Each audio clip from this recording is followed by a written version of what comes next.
Sir, ગઈકાલે એક લૂંટની ઘટના સામે આવી હતી. શું છે સમગ્ર?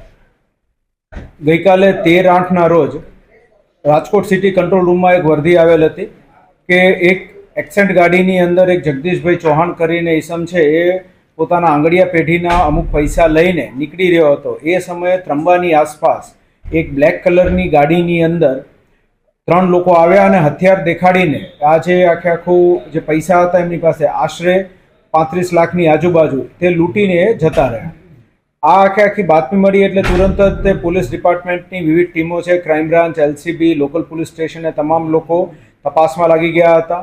સ્થળ વિઝિટ કરીને અને આરોપીની પૂછપરછ જે આપણા ફરિયાદી છે જે ભોગ બનનાર છે તેની પાસેથી આરોપી બાબતે પૂછપરછ શરૂ કરવામાં આવી અને જે આરોપીનું ડિસ્ક્રિપ્શન હતું તે મુજબ નાકાબંધી ને એવું બધું જાહેર કરીને તરત જ તપાસ શરૂ કરવામાં આવી હતી.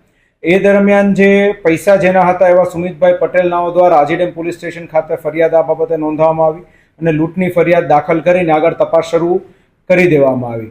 આ તપાસ દરમિયાન જે આપણા જે ફરિયાદી દ્વારા જે ભોગ બનનારનું જે કથન હતું એ બાબતે જે આપણને બતાવવામાં આવ્યું કે આ જગ્યાએ બનાવ બન્યો, આ પ્રમાણે જે આરોપીઓ આવ્યા અને એ બધું જે મેળ બેસતું ન હોય, ક્યાંક ને ક્યાંક આ જે ભોગ બનનાર જ તે શંકાસ્પદ લાગતા જગદીશભાઈ ચૌહાણની સઘન પૂછપરછ ક્રાઇમ બ્રાન્ચના અધિકારીઓ દ્વારા શરૂ કરવામાં આવી અને પૂછપરછના અંતે પોતાને પૈસાની જરૂરત હોય જેથી પોતે જ તે પૈસા પોતાના કોઈ મિત્રને ત્યાં રાખી દીધેલા છે અને આખું આ લૂંટનું તરકટ જે છે એણે રચ્યું છે એ બાબતે એણે કબૂલાત આપતા તેની વિધિવત આજરોજ ધરપકડ કરીને આગળ કાયદેસરની કાર્યવાહી હાથ ધરવામાં આવેલ છે.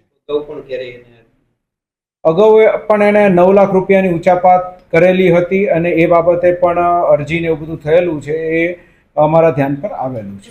કરવા પાછળનું કારણ શું?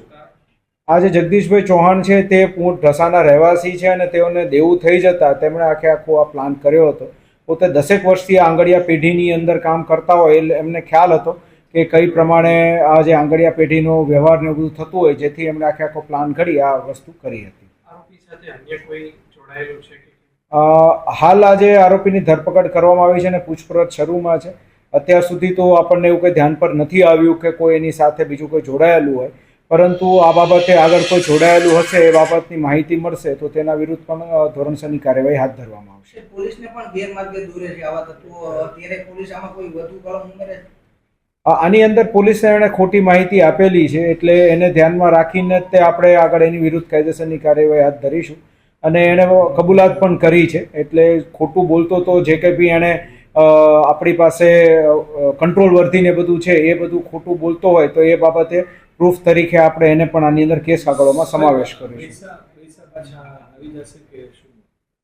હાલ એણે જે કબૂલાત આપી છે એ મુજબ એણે જ્યાં જ્યાં પૈસા રાખ્યા છે તો ત્યાં તપાસ હાથ ધરવા માટે થઈને ક્રાઇમ બ્રાન્ચના અધિકારીઓ આગળ જઈ રહ્યા છે. રિકવરીને એવું બધું એકવાર જે કંઈ પણ થશે એની માહિતી અમે તમને સાંજ સુધીમાં આપીશું.